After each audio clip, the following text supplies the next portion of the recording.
An expression, a ship is going down, like about to sink. It's women and children first. That's 100 years ago. Women have equal employment rights. They're tried treated equal citizens. But when it comes to parenting, don't women are more nurturing and they have a better chance of growing up more normal than a father? We say some fathers can become great parents, but it's more likely the female would be the more nurturing caretaker. Am I wrong or right in thinking that? I don't think you're wrong. Again, there's another term that we don't use too much today, but perhaps it's with a political correctness, but there is a term called maternal instinct that men just don't have. And we know women's brains, their bodies are wired to have children. So it would make sense in terms of evolution and survival that they would have a built in, innate sense of how to mother a child, how to parent the child, that fathers just don't have.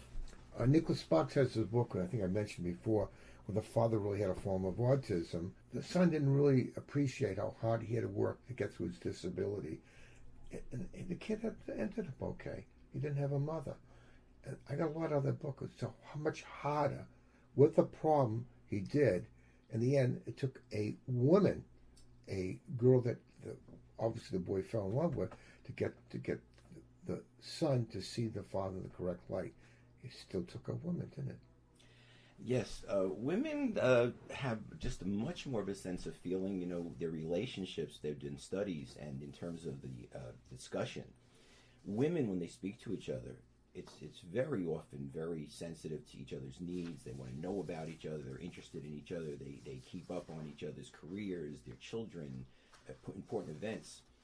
And men, when they track men's conversations, very often it's fairly shallow, fairly superficial, and goes to the usual topics you might think about: sports, things like that, making money.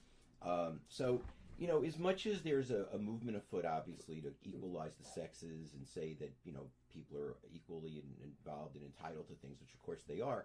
There is a fundamental difference between men and women. We're built differently. We're wired differently.